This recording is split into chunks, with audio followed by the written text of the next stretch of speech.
June 13th, 1983, a Houston apartment stained with blood and horror. Two people lay butchered beyond recognition, their bodies hacked apart by a pickaxe wielded with savage fury. The killer wasn't some hulking psychopath or hardened criminal.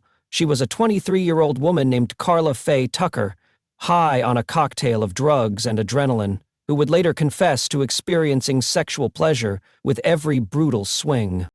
Jerry Lynn Dean never saw it coming. The 27-year-old was sleeping when Tucker and her boyfriend Daniel Garrett broke into his apartment to steal motorcycle parts. What started as a burglary exploded into a bloodbath when Tucker grabbed a 3-foot pickaxe and began attacking Dean with methodical violence. Each blow split flesh and shattered bone as she worked herself into a killing frenzy. But Dean wasn't her only victim that night. Deborah Thornton, 32, was hiding under a sheet in the bedroom, trembling as she listened to Dean's murder in the next room. When Tucker discovered her cowering there, she showed no mercy.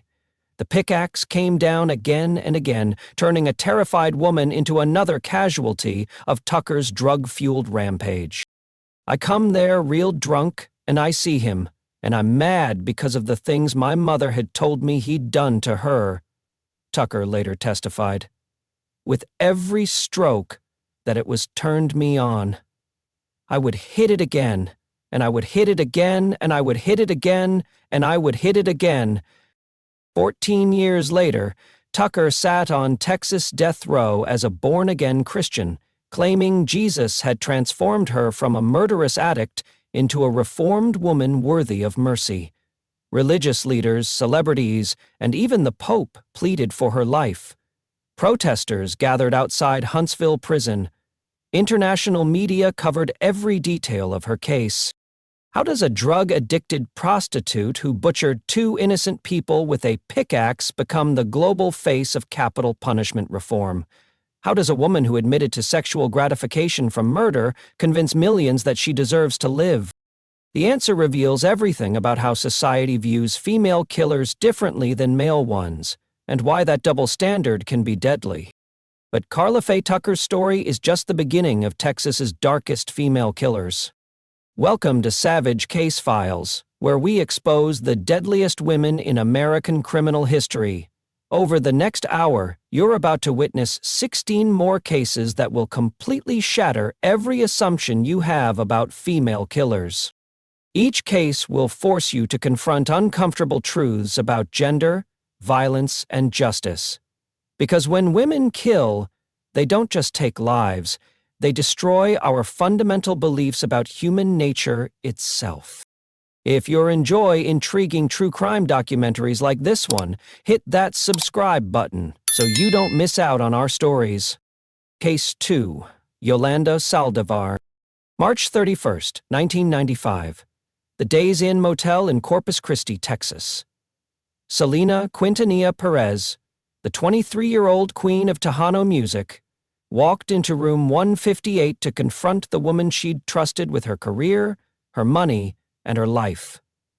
What should have been a simple business meeting about missing funds became the moment that silenced one of the most beloved voices in Latin music forever. Yolanda Saldivar wasn't some obsessed fan who stalked Selena from the shadows. She was the president of Selena's fan club, the manager of her boutiques, and someone the singer considered family. For 4 years, Saldivar had been Selena's most devoted supporter, organizing events, managing finances, and earning the complete trust of both Selena and her father, Abraham. But behind her facade of loyalty, Saldivar had been systematically stealing from the woman who'd given her everything. The Quintanilla family had discovered that over $60,000 was missing from fan club accounts and boutique revenues. Bank records showed forged checks. Fans complained about paying for memberships and merchandise they never received.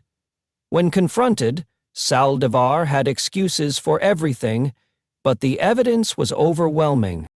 That Friday morning, Selena drove to the motel alone, against her father's wishes, to retrieve financial documents from Saldivar and end their business relationship once and for all.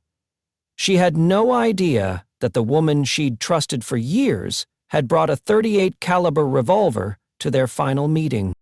At 11:48 a.m., as Selena turned to leave the motel room, Saldivar shot her once in the back. The bullet severed an artery, but Selena managed to run to the motel lobby, bleeding heavily and screaming for help. "Lock the door! She'll shoot me again!" she gasped to the desk clerk before collapsing. Selena died at Corpus Christi Memorial Hospital at 1:05 p.m., just as her career was reaching new heights with her English-language crossover album. Meanwhile, Saldivar barricaded herself in her pickup truck in the motel parking lot, holding the gun to her head and threatening suicide. For 9 hours, she held police at bay while thousands of devastated fans gathered at the scene. During negotiations, she confessed to the shooting but claimed it was an accident, a story that fell apart under investigation. The trial revealed the depth of Saldivar's obsession and betrayal. She received a life sentence and won't be eligible for parole until 2025, 30 years after she destroyed the life of the woman who'd trusted her most. Case 3, Andrea Yates. June 20th, 2001. A quiet morning in the Clear Lake area of Houston. 5 children woke up in their suburban home, completely unaware that their mother had already decided this would be their last day alive. Noah, 7, John, 5, Paul, 3, Luke, 2, and baby Mary, just 6 months old. By 10 a.m., all 5 would be dead, drowned one by one in the family bathtub by the woman who'd given them life. Andrea Yates wasn't some monster who'd always hated children. She was a former nurse who desperately wanted a large family, homeschooling her kids and dedicating her entire existence to motherhood. But behind her devoted exterior, Yates was drowning in postpartum psychosis, so severe that she believed killing her children was the only way to save their souls.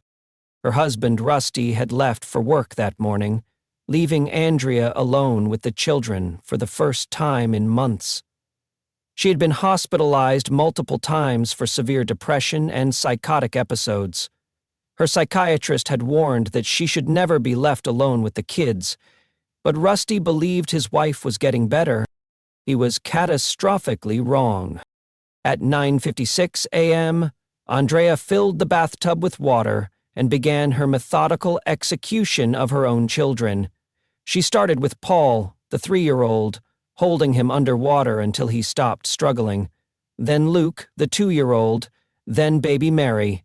Each child fought for their lives as their mother, the person who should have protected them above all else, held them beneath the surface until they drowned.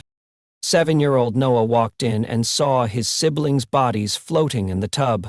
He tried to run, but Andrea caught him and dragged him back to the bathroom. Noah was the strongest, the one who fought hardest against his mother's hands as she forced him underwater. When it was over, she laid all 4 boys on her bed and left baby Mary floating in the tub. Then she called 911. "I need a police officer," she said calmly when the dispatcher answered. When asked what was wrong, she replied simply, "I killed my kids." When police arrived, they found Andrea sitting quietly at her kitchen table, showing no emotion as she confessed to drowning all 5 children. She told officers she was a bad mother and that her kids would never be righteous. In her psychotic state, she believed Satan was inside her and that killing her children would send them to heaven before they could be corrupted. The case divided America. Yates was initially convicted of capital murder and sentenced to life in prison. But her conviction was overturned on appeal, and in 2006 she was found not guilty by reason of insanity. She remains committed to a state psychiatric facility where she continues treatment for her severe illness. Case 4, Darlie Routier. June 6, 1996, the affluent Dallas suburb of Rowlett, Texas. The Routier family's $130,000 home sat in a neighborhood where children played safely in manicured yards and parents never locked their doors. But at 2:31 a.m., a 911 call shattered that suburban peace forever. "Somebody came in. They broke in," Darlie Routier screamed into the phone. "They just stabbed me and my children." When police arrived at 5801 Eagle Drive, they found a scene of apparent carnage. 6-year-old Devin Routier lay dead on the family room floor, stabbed twice through the chest. 5-year-old Damon was barely alive, a knife wound in his back, whispering, "Daddy," as paramedics worked frantically to save him. He died at the hospital an hour later. Darlie herself had a slash across her throat and cuts on her arms, seemingly confirming her story of a brutal home invasion. Her husband Darren and baby Drake, sleeping upstairs, were unharmed. The family's golden retriever never barked. No neighbors heard anything unusual. But as investigators examined the evidence, Darlie's story began falling apart piece by piece. The 26-year-old mother claimed an intruder had attacked her family and fled through the garage, but there were no footprints in the mulch outside, no fingerprints on the supposed escape route. The screen in the garage window was cut from the inside, not outside. Most damning of all, the blood evidence told a completely different story than the one Darlie was telling. Prosecutors argued that Darlie had murdered her own sons in a fit of rage over mounting financial pressures. The family was $10,000 behind on their mortgage. Credit cards were maxed out. Their lavish lifestyle was crumbling. And Darlie saw her children as obstacles to the carefree life she wanted. The case that sealed her fate came from an unlikely source: a birthday party. 8 days after the murders, Darlie threw a birthday celebration at Devin's grave, complete with silly string, laughter, and smiles. The video footage, played endlessly at trial, showed a woman who seemed remarkably untroubled by her son's death. But Darlie's supporters point to evidence that was never properly tested. DNA found at the scene that didn't match any family member. A bloody sock discovered 75 yards from the house that prosecutors couldn't explain. Defense attorneys argued that Darlie was a grieving mother, railroaded by a justice system that couldn't accept that sometimes terrible crimes have no clear perpetrator. The jury wasn't convinced. In February 1997, Darlie Routier was sentenced to death for Devon's murder. She's been on Texas death row for over 25 years, maintaining her innocence while exhausting appeal after appeal. Today, she remains one of only 6 women on Texas death row, her case a lightning rod for debates about wrongful convictions, prosecutorial misconduct, and whether the state is preparing to execute an innocent mother. Case 5, Janine Jones, the 1980s. Bexar County Hospital's Pediatric Intensive Care Unit in San Antonio, Texas. Parents brought their sickest children here, trusting the medical staff to save young lives that hung in the balance. Among the nurses, Janine Jones stood out for her dedication, working extra shifts and showing intense emotional investment in her tiny patients. What no one realized was that Jones was systematically murdering the very children she'd sworn to protect.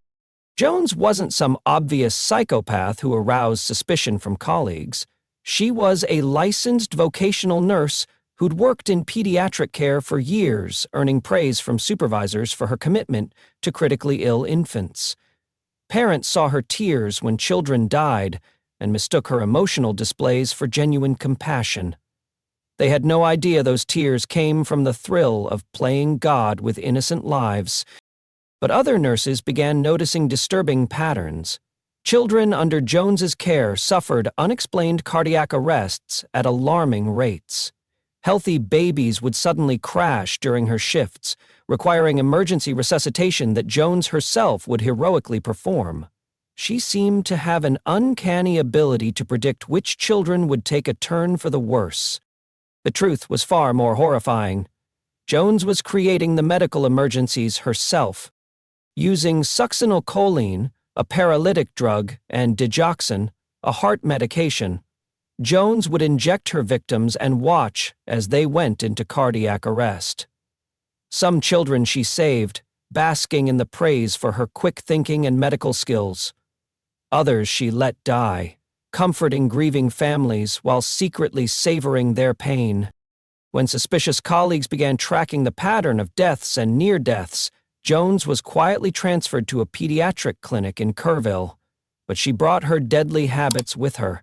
15-month-old Chelsea McClellan became her most famous victim, dying from a massive injection of succinylcholine during a routine visit. The baby's death finally triggered the investigation that would expose Jones's killing spree. Authorities estimate Jones murdered or attempted to murder over 60 infants and children during her nursing career. The exact number will never be known, because many deaths were attributed to natural causes before investigators understood what they were dealing with. Hospital records showed that during Jones's shifts, the death rate in the pediatric ICU was 10 times higher than normal. In 1984, Jones was convicted of murdering Chelsea McClellan and sentenced to 99 years in prison. She received additional sentences for other cases, but most of her crimes were never prosecuted due to lack of evidence and the passage of time. The case seemed closed until 2017, when authorities in San Antonio reopened their investigation. In 2020, Jones pleaded guilty to the murder of 11-month-old Joshua Sawyer, receiving another life sentence. She was scheduled for parole in 2018 but remains imprisoned as prosecutors continue building cases against her for additional murders. Jones represents every parent's worst nightmare, a trusted medical professional who used her position to prey on the most vulnerable patients imaginable. Case 6. Karla Harris. July 24, 2002. The Nassau Bay Hilton parking lot near Houston. Dr. Karla Harris, a successful orthodontist, sat behind the wheel of her silver Mercedes S-Class sedan, watching through the hotel windows as her husband of 10 years enjoyed dinner with his secretary. What started as surveillance of a cheating spouse was about to become one of Texas's most shocking cases of vehicular homicide. Witnessed by the victim's own teenage daughter, Karla Harris wasn't some unhinged woman who'd always been prone to violence. She was a respected dentist who'd built a thriving practice, owned multiple properties, and seemed to have the perfect marriage to David Harris, a fellow orthodontist. But when she discovered David was having an affair with his receptionist, Gail Bridges, her world collapsed into murderous rage. The 44-year-old had hired a private investigator to confirm her suspicions, and the evidence was devastating. David had been carrying on with Bridges for months, even taking her on romantic getaways while lying to his wife about business trips. Karla had tried marriage counseling, desperate attempts at reconciliation, and ultimatums. Nothing worked. On that sweltering July evening, Karla followed David to the Hilton, where he was having dinner with Bridges. She confronted them in the hotel lobby, ripping off Bridges' shirt and screaming at her husband to come home. David refused, choosing his mistress over his wife in front of dozens of witnesses. That public humiliation triggered something primal in Karla Harris. She stormed out to the parking lot with her 16-year-old stepdaughter Lindsay, David's daughter from his first marriage.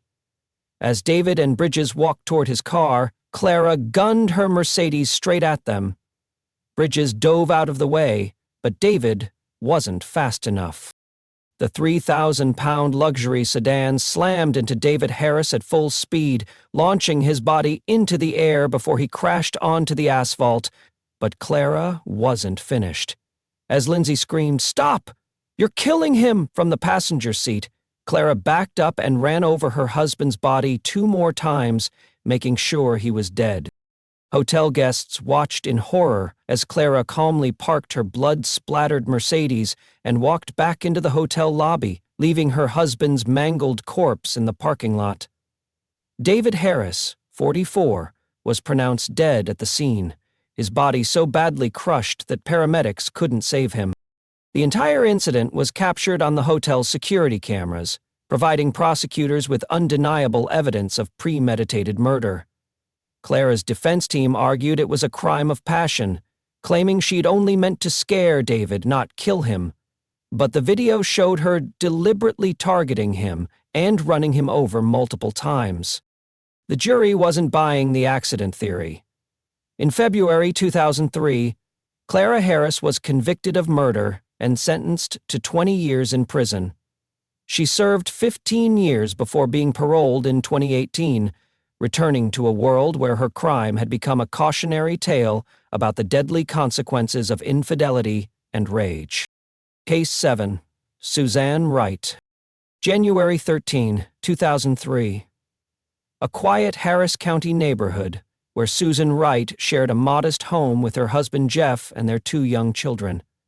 What neighbors saw as a typical suburban family was actually a powder keg of domestic violence, financial stress, and escalating abuse that was about to explode into one of the most brutal murders in Texas history. By morning, Jeff Wright would be dead, tied to his own bed, and stabbed 193 times by the woman he'd terrorized for years. Susan Wright wasn't some cold-blooded killer who'd always harbored murderous fantasies. She was a 26-year-old mother trapped in an increasingly violent marriage to a man who beat her, controlled her finances, and threatened to kill her if she ever tried to leave.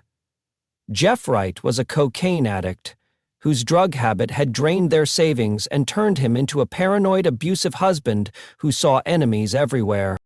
But on that January night, Susan had reached her breaking point. Jeff had come home high on cocaine, raging about money and accusing Susan of hiding cash from him. The argument escalated into physical violence, with Jeff choking Susan and threatening to kill her and take the children. In desperation, Susan suggested they go to the bedroom to work things out, but she had something far different in mind than reconciliation. Using silk ties and neckties, Susan convinced Jeff to let her tie him to their bed, promising him the sexual encounter of his life. Jeff, high and aroused, willingly allowed his wife to bind his hands and feet to the bedposts. He had no idea he'd just made himself completely helpless to the woman whose life he'd made a living hell. Once Jeff was secured, Susan's facade dropped. She retrieved a knife from the kitchen and returned to the bedroom where her husband lay naked and defenseless. What happened next was a frenzy of violence that lasted over an hour. Susan stabbed Jeff Wright 193 times, targeting his chest, abdomen, and genitals with methodical precision. She carved the word bitch into his torso. She mutilated his face beyond recognition. Each wound was payback for years of beatings, threats, and psychological torture that had nearly destroyed her sanity. When it was over, Jeff Wright looked like he'd been attacked by a wild animal rather than his 120-pound wife. Susan then staged an elaborate cover-up, burying Jeff's body in their backyard and telling everyone he'd abandoned the family. For months, she collected his paychecks and maintained the fiction that he'd simply walked out on his responsibilities. The deception might have worked indefinitely if not for an anonymous tip that led police to dig up the Wrights' backyard. At trial, Susan's defense team painted her as a battered woman who'd finally fought back against her abuser. They presented evidence of Jeff's violence, his drug addiction, and his threats to kill Susan and kidnap their children. Prosecutors argued that 193 stab wounds went far beyond self-defense into the realm of torture and revenge. The jury convicted Susan of murder, but her sentence was later reduced after appeals focused on the domestic violence she'd endured. She was paroled in 2020 after serving 16 years, walking free as a symbol of how the justice system struggles to handle cases where victims become killers. Case 8. Celeste Beard Johnson. October 2, 1999. A sprawling Austin mansion worth millions, where 75-year-old television executive Stephen Beard lay bleeding from a shotgun blast to his stomach. His much younger wife Celeste rushed to his bedside, playing the role of the devoted spouse as paramedics fought to save his life. What no one suspected was that Celeste had spent months manipulating her lesbian lover into pulling that trigger, turning their twisted relationship into a murder conspiracy that would shock even seasoned investigators. Celeste Beard Johnson wasn't some obvious gold digger who'd married for money. The former waitress had genuinely seemed to care for Stephen when they wed in 1995, and he'd lavished her with luxury cars, expensive jewelry, and a lifestyle she'd never dreamed possible. But as Stephen aged and became more controlling of his fortune, Celeste began plotting his death with the cold precision of a professional assassin. Her weapon of choice wasn't a gun or poison. It was Tracy Tarleton, a vulnerable woman she'd met at a psychiatric facility. Tarleton was a former bookkeeper struggling with depression and alcoholism when she became infatuated with Celeste during their treatment together. Celeste recognized Tarleton's obsession and began grooming her for murder, convincing her that Stephen was abusive and that killing him would be an act of love and protection. The manipulation was masterful. Celeste told Tarleton that Stephen beat her, threatened her children, and would never let her go. She painted herself as a trapped victim who needed rescuing, knowing that Tarleton's romantic feelings would drive her to violence. Over months of secret meetings and phone calls, Celeste transformed a mentally ill woman into her personal assassin. On that October night, Tarleton crept into the Beard mansion through an unlocked door and found Stephen sleeping in his bedroom. She fired a single shotgun blast into his abdomen, then fled into the night while Celeste performed her Oscar-worthy act of the shocked and grieving wife. Stephen survived the initial attack but died 4 months later from complications related to his injuries. During those months, Celeste played the devoted caregiver while secretly celebrating her husband's slow death and planning how to spend his millions. But Tarleton was becoming unstable, demanding more attention from Celeste and threatening to confess if their relationship didn't become more serious. Celeste tried to have Tarleton committed to a psychiatric facility, but her former lover had already decided to tell police everything. In March 2002, Tarleton confessed to shooting Stephen Beard and implicated Celeste as the mastermind behind the murder. She provided investigators with phone records, love letters, and detailed accounts of how Celeste had manipulated her into committing murder. The trial revealed the depths of Celeste's greed and manipulation. She'd stood to inherit millions from Stephen's death, money she planned to use for plastic surgery, luxury vacations, and a life of indulgence. Phone records showed she'd been in constant contact with Tarleton before and after the shooting, coordinating the murder like a military operation. March 2003, Celeste Beard Johnson was convicted of capital murder and sentenced to life in prison. She lost access to Stephen's fortune, which went to his children from previous marriages. Tarleton received a 20-year sentence in exchange for her testimony. Celeste remains in prison today, her dreams of wealth and luxury replaced by the reality of life behind bars, proving that some women will literally kill for money. Case 9. Amber Geiger. September 6, 2018. The Southside Flats apartment complex in Dallas, Texas. Off-duty police officer Amber Geiger climbed the stairs to what she believed was her own apartment after a grueling 15-hour shift. She was exhausted, distracted, and about to make a fatal mistake that would cost an innocent man his life and expose the deadly consequences of police training that prioritizes shooting first and asking questions later. Geiger wasn't some rookie cop prone to panic under pressure. The 30-year-old had been with the Dallas Police Department for 5 years, working patrol in some of the city's most dangerous neighborhoods. She was trained in de-escalation, threat assessment, and proper use of deadly force. But none of that training prevented her from walking into the wrong apartment and killing an unarmed man who was eating ice cream on his own couch. Botham Jean, 26, was an accountant at PricewaterhouseCoopers, who'd moved to Dallas from the Caribbean island of St. Lucia. He was known for his infectious smile, his love of singing in church choirs, and his dream of returning home to help develop his island nation. On that Thursday evening, he was relaxing in apartment 1478, watching television and enjoying a bowl of vanilla ice cream after his own long day at work.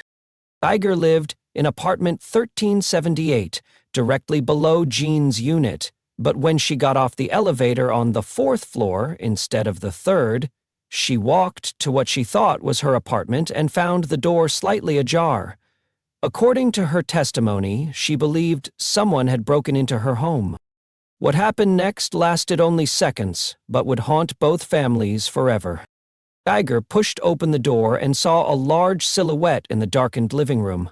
Without identifying herself as a police officer, without issuing any commands, and without assessing whether the person was actually a threat, she drew her service weapon and fired twice. Both bullets struck Jean in the chest, killing him almost instantly. Only after she turned on the lights and saw Jean's apartment decorated completely differently from her own did Geiger realize her catastrophic mistake. She called 911, sobbing and admitting she'd shot an innocent man in his own home. The investigation revealed disturbing details about Geiger's state of mind that night.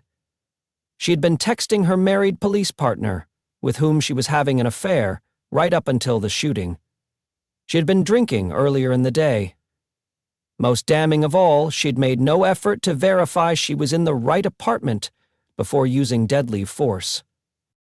Prosecutors argued that Geiger's actions were criminally negligent, pointing out that Jean's apartment had different furniture, different decorations, and even a bright red doormat that should have alerted her to her mistake. They painted her as a trigger-happy cop who shot first and thought later, treating Jean's life as expendable. Geiger's defense team claimed she was a victim of an honest mistake, compounded by police training that taught officers to neutralize threats immediately. They argued she genuinely believed she was defending her own home from an intruder. The jury wasn't convinced by the mistake defense. In October 2019, Amber Geiger became one of the few police officers in American history to be convicted of murder for an on-duty shooting. She was sentenced to 10 years in prison, a sentence that many felt was too lenient for taking an innocent life. The case sparked nationwide protests about police accountability and the value placed on Black lives by the justice system. Case 10, Jessica Tata, February 24, 2011. A quiet residential street in Houston where Jessica Tata ran an unlicensed home daycare out of her modest house. 7 children, ranging in age from 16 months to 3 years old, were napping and playing under her care while their parents worked, trusting that their most precious possessions were safe. But Tata had left a pot of oil heating on the stovetop and abandoned the children to go shopping, turning her home into a death trap that would claim 4 innocent lives. Tata wasn't some obviously unfit caregiver who raised red flags with parents. The 22-year-old had been watching children for several families, presenting herself as a responsible young woman who genuinely cared about kids. Parents paid her to provide a safe, nurturing environment while they earned money to support their families. They had no idea she was operating without a license, without proper safety equipment, and without the basic common sense to never leave young children unattended. That Thursday morning, Tata was cooking in her kitchen when she decided she needed to run errands. Instead of turning off the stove or waiting until the children were picked up, she simply walked out of the house, leaving 7 toddlers alone with a pot of oil heating to dangerous temperatures on an open flame. The oil ignited within minutes of her departure, sending flames racing through the small house as helpless children screamed for help that wouldn't come in time. Neighbors heard the smoke alarms and saw flames shooting from the windows, but by the time firefighters arrived, the house was fully engulfed. 4 children died in that inferno: 16-month-old Elias Castillo, 2-year-old Kendall Stradford, 3-year-old Shomari Dickerson, and 20-month-old Elizabeth Koja. 3 others survived with severe burns that would scar them for life. When investigators sifted through the charred remains of Tata's daycare, they found a house of horrors. There were no smoke detectors with working batteries, no fire extinguisher, no evacuation plan. The windows had security bars that trapped the children inside as flames consumed everything around them. But the most damning evidence was Tata's own actions after the fire. Instead of rushing back to help the children or cooperating with investigators, she fled to Nigeria on a plane ticket she'd purchased before the fire even happened. Her escape suggested consciousness of guilt and a complete lack of remorse for the deaths she'd caused. It took 2 years for authorities to extradite Tata back to Houston to face justice. During her time as a fugitive, the families of her victims suffered not only the loss of their children, but the knowledge that the woman responsible was living freely while their babies lay in graves. At trial, prosecutors painted Tata as a criminally negligent caregiver who prioritized her own convenience over the safety of the children entrusted to her care. They argued that leaving 7 toddlers alone with a hot stove was tantamount to murder, showing such reckless disregard for human life that it warranted the harshest possible punishment. November 2013, Jessica Tata was convicted on multiple counts of felony murder and injury to a child. She was sentenced to 80 years in prison, ensuring she'll spend the rest of her life behind bars for the deaths she caused through her negligence and selfishness. The case led to stricter regulations for home daycares in Texas, but no amount of legislation could bring back the 4 children who died because one woman couldn't be bothered to turn off a stove. Case 11. Ana Trujillo. June 9, 2013. A luxury high-rise apartment in Houston's Museum District, where 59-year-old Alf Stefan Anderson lay dying on his bathroom floor, his head and face destroyed by 25 savage blows from an unlikely weapon, his girlfriend's 5.5-inch stiletto heel. The University of Houston professor and Norwegian oil executive had invited Ana Trujillo over for what should have been a romantic evening. Instead, he became the victim of one of the most bizarre murders in Texas history. Ana Trujillo wasn't some random woman who'd snapped without warning.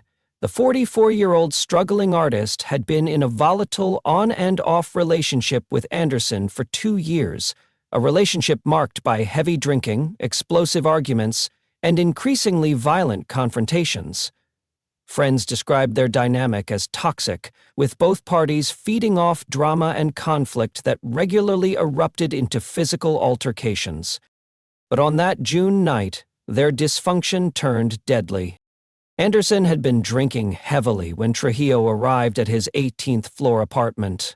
According to her later testimony, he became aggressive and violent, attacking her during an argument about their relationship. She claimed he threw her against walls, choked her, and threatened to kill her, forcing her to defend herself with the only weapon she could find: her own shoe. The evidence told a different story.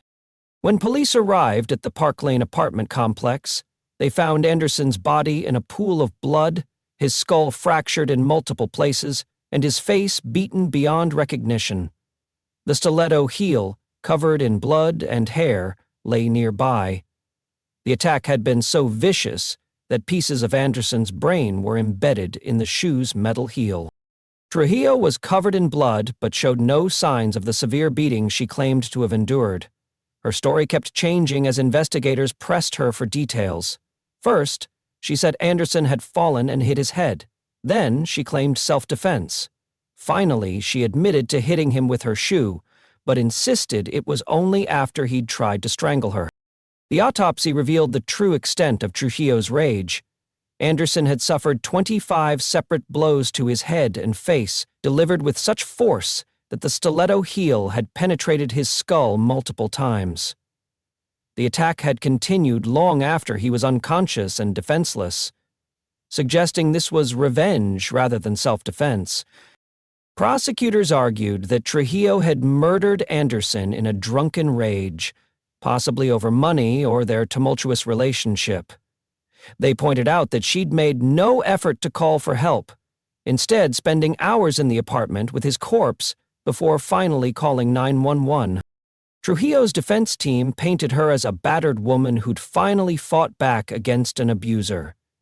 They presented evidence of Anderson's drinking problem and previous incidents of domestic violence, arguing that she'd acted in fear for her life. The jury deliberated for less than 2 hours before convicting Ana Trujillo of murder, in April 2014, she was sentenced to 25 years in prison, her case becoming a symbol of how domestic violence can escalate into deadly confrontations where both parties become victims of their own toxic relationship. The stiletto murder made international headlines, turning Trujillo into a cautionary tale about the deadly combination of alcohol, domestic violence, and weapons of opportunity. Case 12, Linda Carty, May 16, 2001. A quiet Houston neighborhood where 20-year-old Joanna Rodriguez was enjoying her first days as a new mother, cradling her 4-day-old son Ray while recovering from childbirth, she had no idea that Linda Carty, a woman she barely knew, had been watching her for weeks and plotting to steal her baby in the most horrific way imaginable. By evening, Rodriguez would be dead and her newborn would be in the hands of a woman desperate enough to kill for motherhood. Linda Carty wasn't some stranger who'd randomly targeted Rodriguez. The 42-year-old British national had been Rodriguez's customer at a car lot where the young woman worked, and she'd learned about the pregnancy during casual conversations about car payments. But Carty was facing her own crisis. She'd been telling her boyfriend she was pregnant when she wasn't, and now she needed a baby to maintain the lie. Her solution was as simple as it was monstrous: murder Rodriguez and steal her child. Carty recruited 3 men to help her carry out the kidnapping, promising them money and drugs in exchange for their participation. She told them they were going to collect a debt, not commit murder, but her real plan was far more sinister. On that May evening, Carty and her accomplices forced their way into Rodriguez's apartment, where the young mother was alone with her baby. They bound her hands with duct tape, covered her head with a plastic bag, and stuffed her into the trunk of a car, while Carty took possession of the infant. Rodriguez suffocated in that trunk while Carty drove around Houston with the stolen baby, already planning how she'd present the child to her boyfriend as their own. The young mother's final moments were spent in darkness and terror, fighting for air while her newborn son was in the hands of his mother's killer. But Carty's plan began falling apart almost immediately. The baby wouldn't stop crying, and she had no idea how to care for a newborn. Her accomplices were getting nervous about the kidnapping, and neighbors had already called police about suspicious activity at Rodriguez's apartment. When officers arrived at the apartment, they found signs of a struggle, but no bodies. It wasn't until one of Carty's accomplices led them to the abandoned car that they discovered Rodriguez's body in the trunk, still bound with duct tape and suffocated by the plastic bag over her head. The baby was found unharmed at Carty's apartment, where she was trying to pass him off as her own child to anyone who would listen. Her boyfriend had already grown suspicious of her sudden motherhood, especially since he'd never seen her pregnant. At trial, prosecutors painted Carty as a cold-blooded killer who'd murdered an innocent young mother to steal her child. They argued that she'd planned the crime meticulously, recruiting accomplices and targeting Rodriguez specifically because she had something Carty wanted. Carty's defense team claimed she was a victim of her male accomplices, arguing that she'd only intended to kidnap the baby, not kill the mother. They portrayed her as a woman driven to desperation by her need to maintain a lie about pregnancy. The jury wasn't swayed by the defense arguments. In February 2002, Linda Carty was convicted of capital murder and sentenced to death. She remains on Texas death row today, one of only 6 women awaiting execution in the state. International human rights groups have taken up Carty's cause, arguing that her British citizenship should protect her from execution. But Texas courts have consistently upheld her death sentence. Case 13, Kimberly Cargill, June 18, 2010. East Texas, where 39-year-old Cherry Walker was preparing to testify in a custody hearing that could destroy Kimberly Cargill's life. Walker had been babysitting Cargill's son and had witnessed disturbing behavior that Child Protective Services needed to hear. She was scheduled to tell a judge about Cargill's violent outbursts, drug use, and unfit parenting, testimony that would almost certainly result in Cargill losing custody of her child forever. Cargill couldn't let that happen. So she decided Walker had to die. Kimberly Cargill wasn't some unfit mother who'd lost control of her life overnight. The 45-year-old had a history of violence, manipulation, and using people for her own benefit before discarding them when they became inconvenient. She'd been married multiple times, had restraining orders filed against her, and had already lost custody of other children due to her erratic behavior. But losing her son would mean losing the child support payments that funded her lifestyle, and Cargill was willing to kill to prevent that from happening. On that June evening, Cargill lured Walker to a remote area under the pretense of discussing the upcoming custody hearing. Walker, a 39-year-old mother who genuinely cared about children's welfare, had no idea she was walking into a death trap set by a woman who saw her as nothing more than an obstacle to be eliminated. Cargill attacked Walker with savage brutality, beating her to death before setting her body on fire to destroy evidence. She then drove to a remote location and burned Walker's remains, trying to make it look like the babysitter had simply disappeared rather than been murdered. But Cargill had made critical mistakes that would lead investigators straight to her door. Walker's family reported her missing when she failed to show up for the custody hearing. Police quickly learned about her scheduled testimony against Cargill and began investigating the connection. Phone records showed that Cargill had been in contact with Walker on the day she disappeared, contradicting Cargill's claims that she hadn't seen the babysitter. The discovery of Walker's burned remains in a remote field provided the physical evidence prosecutors needed to build their case. Forensic analysis revealed that Walker had been beaten to death before being set on fire, ruling out any possibility that her death was accidental. At trial, prosecutors painted Cargill as a cold-blooded killer who'd murdered Walker to prevent her from testifying about child abuse. They argued that Cargill had planned the murder methodically, luring Walker to a remote location and killing her to silence the one witness who could destroy her custody case. Cargill's defense team tried to argue that there wasn't enough evidence to prove she'd committed the murder, but the circumstantial case was overwhelming. Her motive was clear, her opportunity was established, and her attempts to cover up the crime only reinforced her guilt. In June 2012, Kimberly Cargill was convicted of capital murder and sentenced to death. She became the second woman on Texas death row, joining Darlie Routier in the state's most exclusive and deadly club. Cargill's case proved that some people will literally kill to avoid losing control of their children, not out of love, but out of greed and the need to maintain power over others. Case 14. Brittany Holberg. November 13, 1996. A modest home in Lubbock, Texas, where 80-year-old A.B. Towery lived alone, surviving on a fixed income and the kindness of neighbors who checked on him regularly.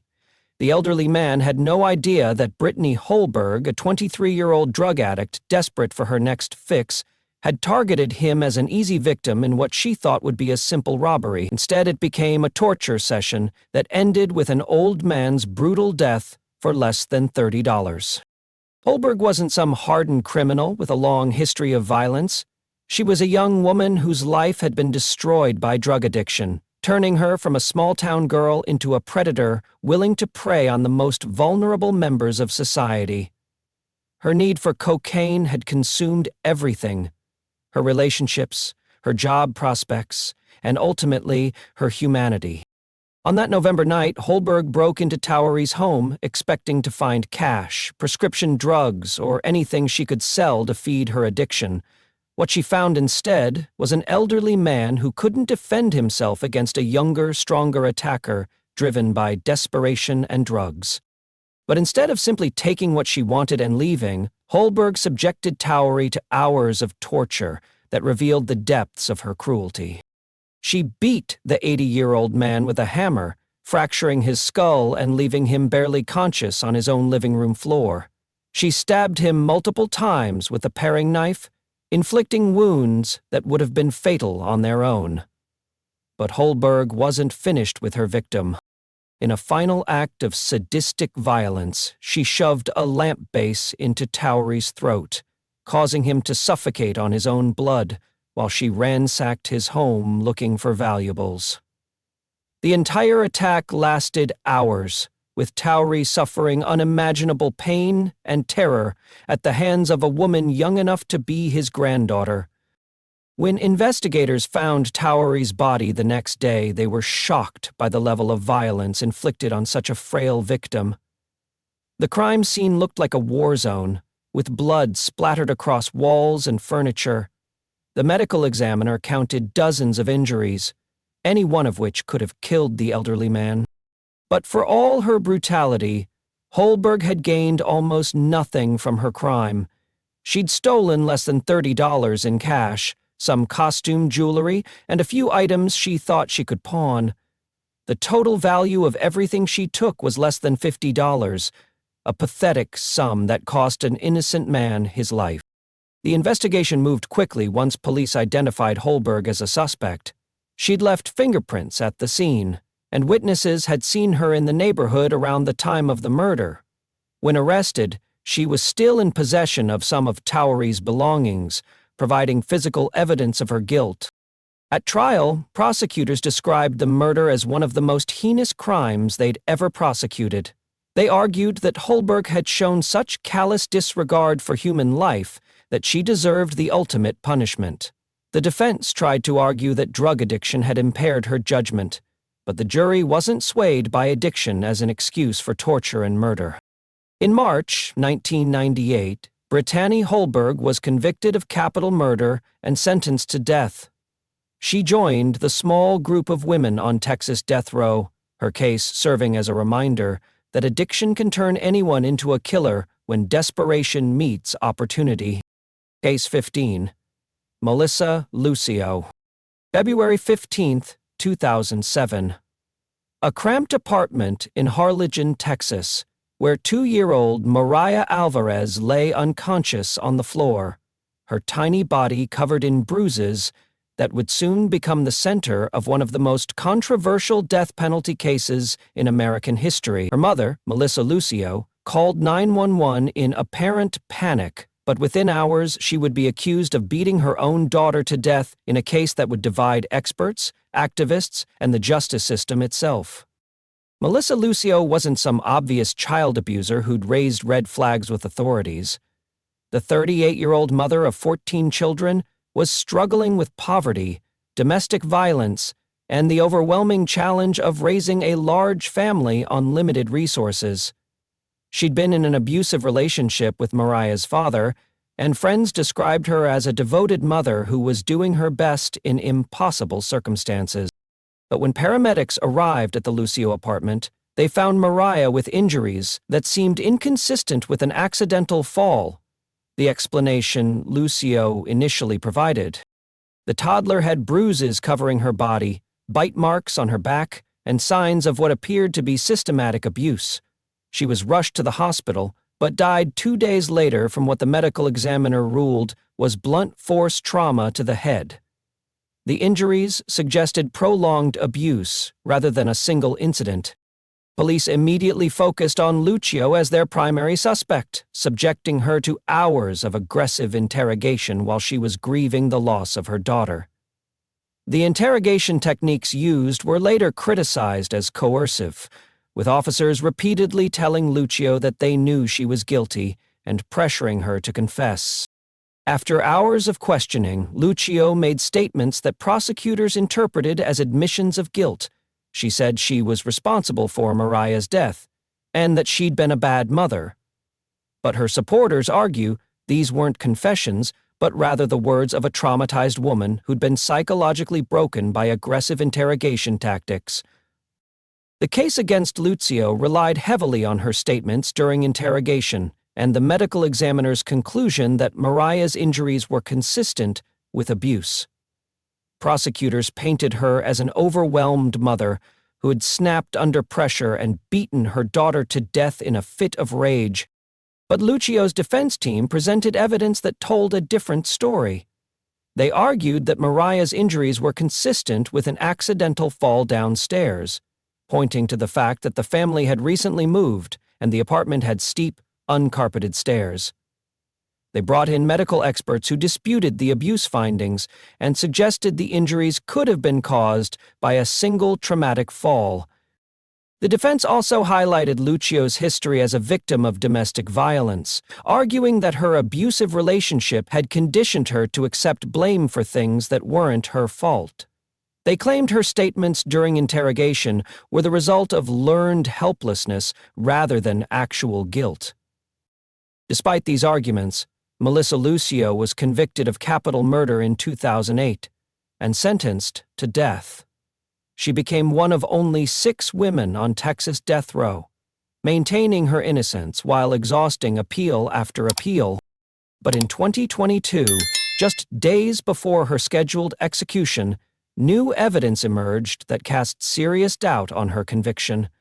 A documentary film and investigation by journalists revealed problems with the original case, including potentially flawed forensic evidence and questions about the interrogation methods used. The Texas Court of Criminal Appeals stayed Lucio's execution and ordered a new review of her case, acknowledging that significant questions remained about her guilt. The case became a rallying point for death penalty opponents and advocates for criminal justice reform. Case 16, Erica Shepherd. June 30, 1993. A Houston neighborhood where 43-year-old Marilyn Sage Meager was about to become the victim of a robbery that would escalate into murder, forever changing the lives of everyone involved. Erica Shepherd, just 19 years old, was desperate for money and had targeted Meager as an easy mark.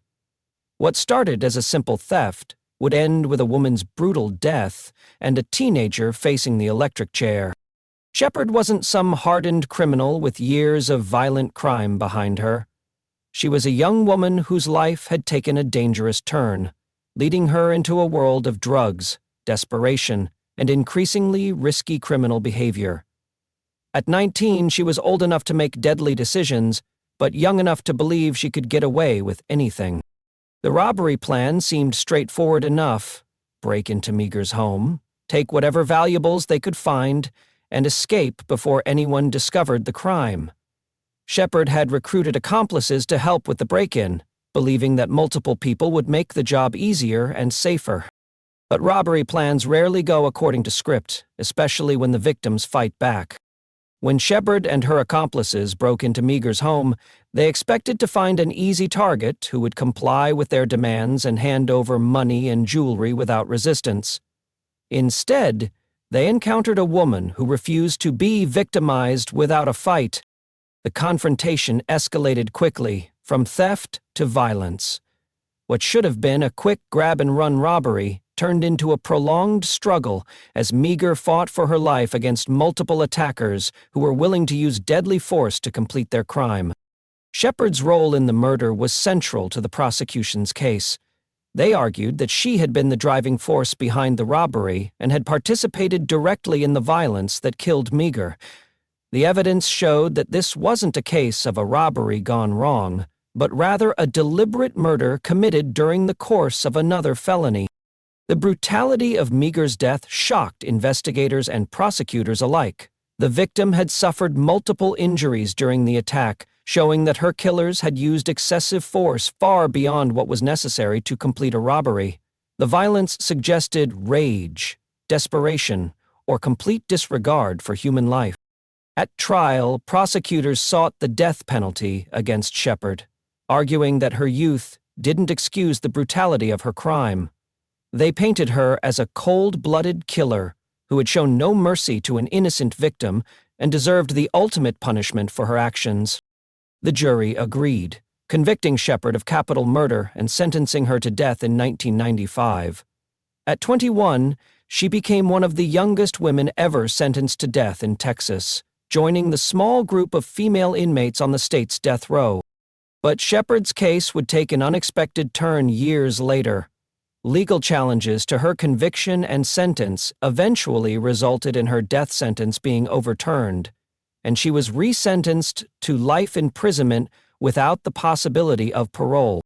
The case highlighted the complex issues surrounding juvenile offenders and the death penalty, raising questions about whether someone who commits murder as a teenager deserves to die for their crimes. Case 17, Betty Lou Beets. August 6, 1983. A quiet property in East Texas where Betty Lou Beets lived with her fifth husband, Jimmy Don Beets, in what neighbors assumed was a typical marriage between two middle-aged people looking for companionship in their later years. But beneath the surface of domestic normalcy, Betty Lou was planning her husband's murder with the same cold calculation she'd used to eliminate previous obstacles in her life. Betty Lou Beets wasn't some unlucky woman who'd simply had bad experiences with men. The 46-year-old had a disturbing pattern of relationships that ended in violence, mysterious disappearances, and convenient insurance payouts. Her marriage to Jimmy Don was just the latest chapter in a story that investigators would later realize was filled with suspicious deaths and missing husbands. Jimmy Don Beets had no idea. He was living with a woman who saw murder as a solution to marital problems. The 46-year-old boat shop owner thought he'd found a loving wife who would share his golden years. Instead, he'd married a predator who was already planning his death and figuring out how to dispose of his body. On that August evening, Betty Lou shot Jimmy Don in the back of the head while he sat watching television in their living room. The execution-style killing was quick and efficient, suggesting this wasn't her first time committing murder. She then dragged his body outside and buried it in their front yard, covering the grave with a boat shed to hide the evidence. For months, Betty Lou maintained the fiction that Jimmy Don had simply left her, telling friends and family that he'd abandoned their marriage and disappeared without explanation. She collected his pension checks, used his credit cards, and lived comfortably off his assets while his corpse rotted beneath their property. But Betty Lou's past was catching up with her in ways she couldn't control. Investigators had begun looking into the disappearance of her fourth husband, Doyle Wayne Barker, who had vanished in 1981 under suspicious circumstances. When they started digging into Betty Lou's history, they discovered a pattern of missing and dead husbands that was too consistent to be coincidental. The investigation led police to Betty Lou's property, where they used ground-penetrating radar to search for buried bodies. What they found was Jimmy Don's remains, along with evidence that suggested other victims might be buried on the property as well. Betty Lou's arrest exposed a killing spree that had lasted for years. Prosecutors argued that she had murdered multiple husbands for their insurance money and assets, using her skills as a wife and homemaker to lure victims into trusting relationships before killing them. At trial, the evidence against Betty Lou was overwhelming. The physical evidence of Jimmy Don's murder was undeniable, and her pattern of suspicious relationships provided clear motive for the killing. Prosecutors painted her as a black widow who had turned marriage into a deadly business venture. The jury convicted Betty Lou Beets of capital murder in 1985, making her one of the first women sentenced to death in Texas. She spent 15 years on death row, exhausting every possible appeal while maintaining her innocence. On February 24, 2000, Betty Lou Beets was executed by lethal injection, becoming only the second woman executed in Texas since the death penalty was reinstated. Her death marked the end of a killing spree that had claimed multiple victims and terrorized the men who thought they'd found love with a serial killer. 17 women, 4 decades of violence, dozens of innocent lives destroyed by those society trusted most. But here's the most disturbing truth. These weren't born monsters. They were made by circumstances, choices, and a justice system that often treats female killers differently than their male counterparts. Which case disturbed you most? Do you think women like Andrea Yates deserve treatment rather than punishment? Should someone like Darlie Routier be executed based on circumstantial evidence? What does it say about our society that we're more shocked by female killers than male ones? Drop your thoughts in the comments below, but remember, understanding these killers isn't about excusing their actions. It's about recognizing that evil doesn't discriminate by gender, and that the capacity for violence exists in everyone under the right circumstances. Subscribe if you're ready for more uncomfortable truths about crime, justice, and human nature, because in a world where anyone can become a killer, knowledge might be our only defense against the monsters hiding in plain sight.